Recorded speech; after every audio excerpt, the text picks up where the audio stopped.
धन्य आज दिन संत दर्शनाचा. ज्या दिवशी अनुग्रह झाला त्याच दिवशी संतांची आपली भेट झाली. म्हणून धन्य आज दिन संत दर्शनाचा. अनंत जन्मीचा शीन गेला. कोट्यावधी जन्म घेतले परंतु माझी सुटका झाली नाही. पण ज्या दिवशी संतांकडून अनुग्रह झाला त्याच दिवशी माझ्या जन्माचं सार्थक झालं.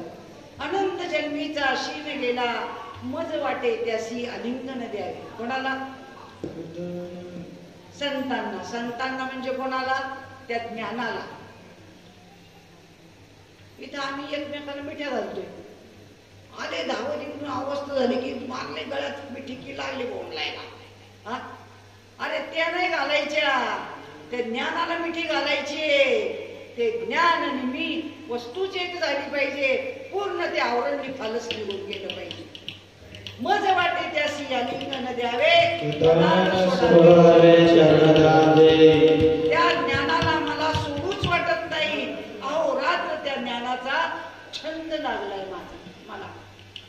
माझ्या मना लागो जाळा पहावया विठ्ठल डोळा. डोळे तुम्ही घ्या रे सुख पहा विठोबाचे मुख. आणि असा चाळा जर सारखा लागला तर निश्चित काय होऊन जाईल? विविध तापाची झाली बोलवल. आध्यात्मिक, आधिभौतिक, आधिदैविक हे तिन्ही जे ताप आहेत ते सगळे जळून खाक होतात, निघून जातात. फक्त प्रारब्ध भोग हा जो भोगायचा आहे तो शिल्लक राहतो. तो मात्र भोगल्या वाचून गत्यंतर नाही. पण साधू संतांच्या कृपेने भगवंताच्या नामाच्या आश्रयाखाली त्या प्रारब्ध भोगावरती मात करता येते. आणि त्या दुःखाचं काय होतं? रूपांतर सुखामध्ये होतं. नवे नवे त्याची झळ जी असते ती आपल्याला कमी स्वरूपात प्राप्त होते. आणि म्हणून भगवंताचं नामचिंतन करत त्या प्रत्येक प्रारब्धाचा भोग भोगायचा आहे. सर्व साधू संतांना भोगावा लागला, देवादिकांना भोगावा लागला, रामाला वनवास भोगावा लागला, कृष्णाला सुद्धा अतोनात छळ सहन केला. तुकाराम महाराज, ज्ञानेश्वर महाराज, एकनाथ महाराज सगळ्यांना छळातून जावं लागलं. समाजाचा रोष पत्करून घ्यावा लागला. तसं जिथं खरं ज्ञान असतं तिथं प्रवाहाच्या विरुद्ध दिशेने जावं लागतं आणि लोकांचे बोलणे खावेच लागतात. तुम्ही सांगा, बाबळीला दगड मारतील का आंब्याला मारतील? आंब्याला. बाबळीपासून काय भेटणार आहे? अरे रामाच्या सीतेला कोणी चांगलं म्हटलं नाही तर आपल्याला कोण चांगलं म्हणेल अशी अपेक्षा करायची काही गरज आहे का? नाही ना. कारण जया अंगी मोठे पण तया यातना कटते. शेवटपर्यंत त्याला यातनांमधूनच जावं लागतं. हत्ती चलता है कुत्ता भुंकता है. श्रीपाल बाबांचं वाक्य म्हणतात, ताई कोणी काय बोललं तर लक्ष द्यायचं नाही. आम्ही एक पाठीशी आशीर्वाद आहे. हत्ती चलता है कुत्ता भुंकता है. काय भुंकायचं ते भुंकू द्या. त्यांना समजून घ्यायचं. अज्ञान आहे ते त्यांचं. बोलतात तर बोलू द्या, काही घेणं नाहीये. अंगावर काही भोकं पडतात का? मग कशाला एवढं काय काय ते बोलू द्यायचं, बोलू द्यायचं. अरे म्हणून म्हटलेले की अशांच्या नादी न लागता चिखलामध्ये दगड टाकला की आपल्या अंगावर उडणारे त्यापेक्षा 4 हात लांब राहिलेलं बरं.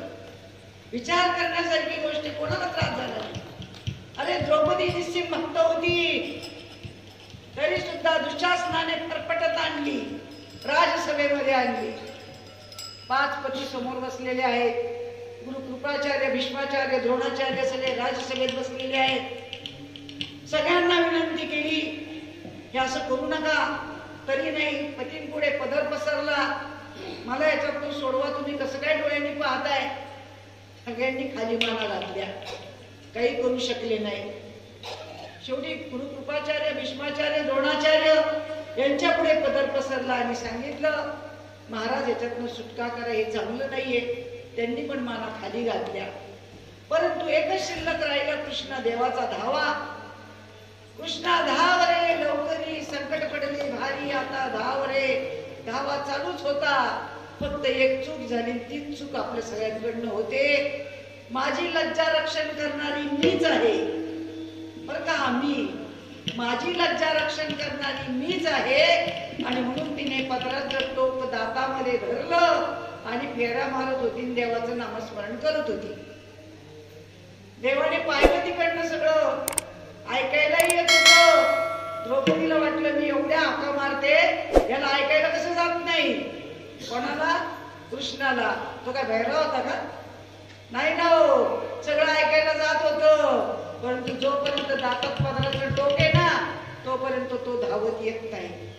आणि ज्या वेळेला ती गार गार गार फिरत असताना अचानक त्या दातातून ते पदराचं टोक खाली पडलं आणि लगेच भगवंत तयार आले आणि लगेच वस्त्र पुरवले. हे तुमच्या कथानं काय सांगितलेली वस्त्र पुरवलं म्हणजे काही साड्यांचं दुकान नाही पुरवलं.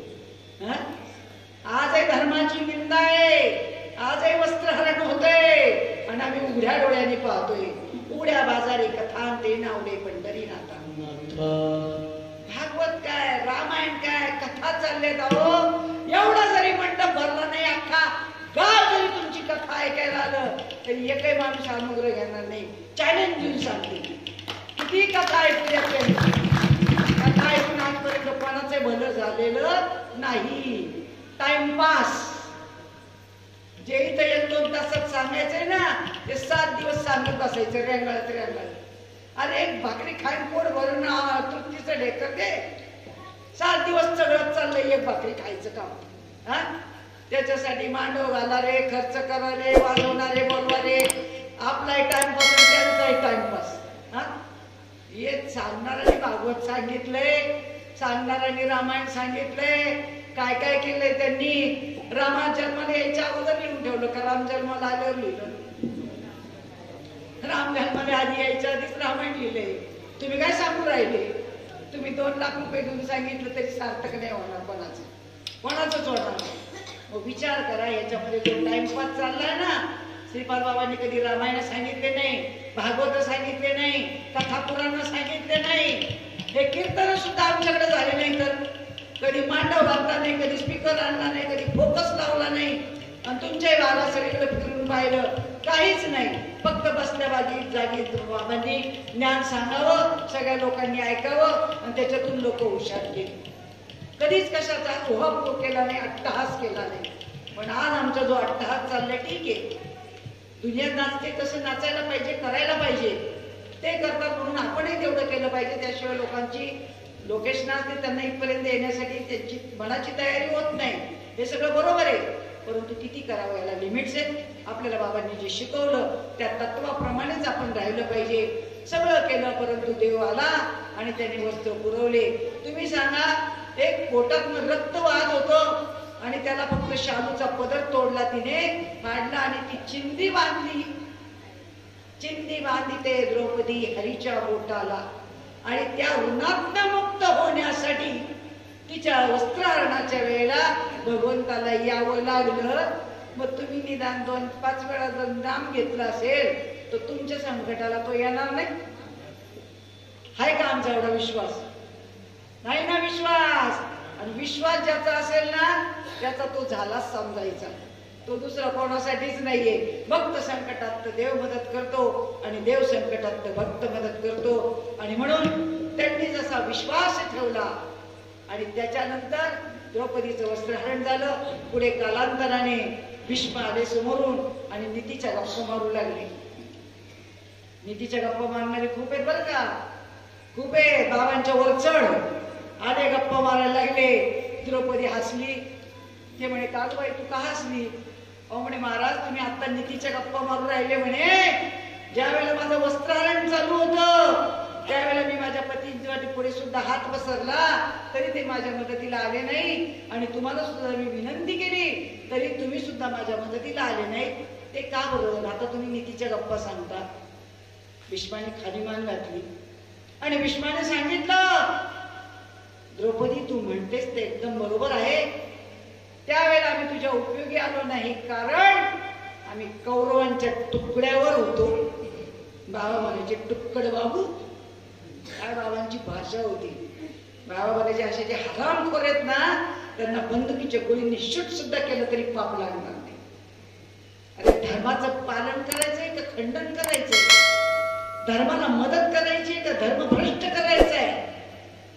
आज लोकांना परमार्थाला प्रवृत्त करायचे आणि प्रवृत्त करून त्यांना निवृत्ती मार्गाकडे न्यायचंय. परमार्थ हा निवृत्ती मार्गाचा आहे. आपल्याकडे वैराग्य निर्माण व्हायला पाहिजे. एक विषयाची आसक्ती कमी कमी व्हायला पाहिजे. आमची वाढत चालली. मठं बांधा, देवळं बांधा, हे खरेदी करा, ते खरेदी करा, पैसे गोळा करा, वर्गाने गोळा करा, ह्याच्यातच चाललंय ना सगळं. आमचं राहिलं बाजूलाच.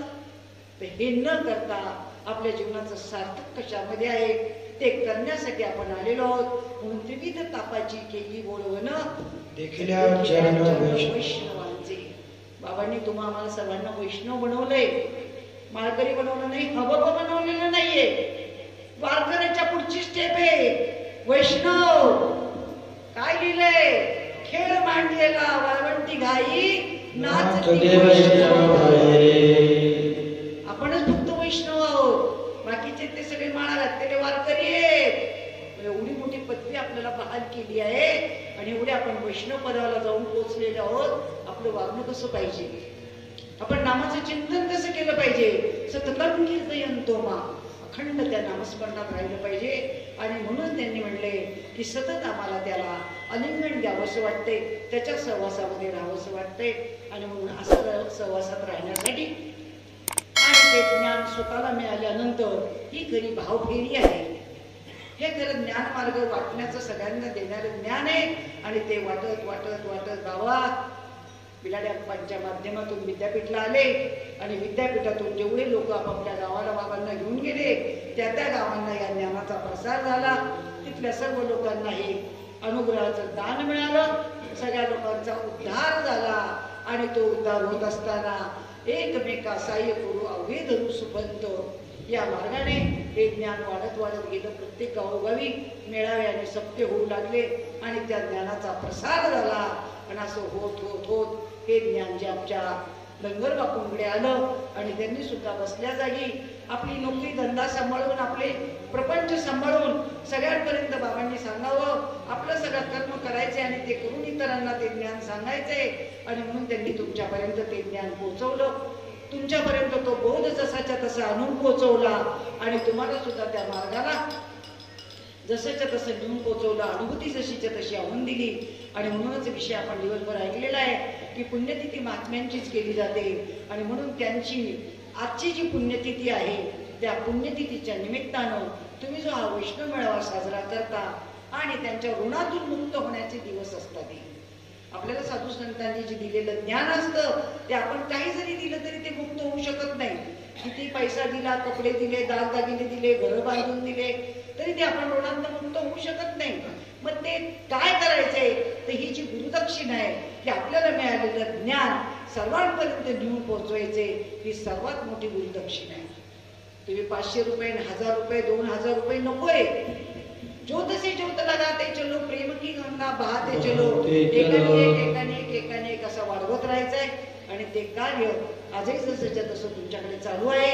आणि त्या निमित्तानेच आज आपण या पुण्यतिथीच्या निमित्ताने हा कार्यक्रम राबवला आणि आमच्यासारखींची आठवण ठेवली. हे सर्वात महत्वाचं आहे की तुम्ही सर्वांनी आठवण ठेवली. हे प्रेमाचं प्रतीक आहे की आज 25-30 वर्षापूर्वी आम्ही या भागामध्ये सगळ्या गावांना येत होतो, विकास बाबा आणि आम्ही. आणि त्या निमित्ताने तुम्ही आज आम्हाला पुन्हा आमंत्रित केलं. तुका म्हणे माझं घडो त्यांची सेवा तरी माझ्या दैवा पार नाही. तुमच्यासारख्या सज्जनांच्या गाठी भेटी झाल्या, साधू संतांच्या म्हणजे बाबांच्या सुद्धा निरोपाचं पुन्हा तुमच्यापर्यंत निरोप देण्याचं कार्य झालं. त्या ज्ञानाला पुन्हा उजाळा आला, त्या आठवणी पुन्हा उजळल्या आणि म्हणून हा विषय तुमच्या पुढे मांडता आला. मी तर काही एक्सपर्ट कीर्तनकार प्रवचनकार नाही, पण बाबांच्या कृपेने जेवढं काही समजलं ते सांगण्यासाठीच आपल्याला ते कार्य करायचे. आणि म्हणून ते कार्य करत असताना आजपर्यंत तुमच्यासारख्या सर्व साधक मंडळींनी साथ दिली. आणि म्हणूनच आज 37 वर्षे हे कार्य करता आलं. 37 वर्ष झाले कार्य चालू आहे आणि असंच अविरत शेवटपर्यंत चालू राहावं हीच परमेश्वरापर्यंत प्रार्थना आहे. बाकी याच्यापेक्षा वेगळं काही मागता येणार नाही. आणि असेच साधक जास्त घडवत राहा, परंतु नामाचा जो परिणाम आहे ती अवस्था मात्र जशीच्या तशी टिकून ठेवा, त्याला मात्र कुठेही खंड पडू देऊ नका. आणि हाच निरोप सगळ्या गावांना सांगा. आणि हा निरोप सांगण्यासाठी आपल्यावर ज्यांची कृपा होते, ज्या कृपेमुळे आपल्याला ती स्थिती प्राप्त होते, त्या देवाची ओळख होते, ती संतांची कृपा असते. संतांच्या कृपेमुळे आपल्याला देवाची ओळख होते. आणि म्हणून देवापेक्षा संत श्रेष्ठ आहे. पण तरी सुद्धा देवाचं भजन मात्र आपल्याला करावंच लागतं. म्हणून आता आपण एक बार त्यांचं भजन करू.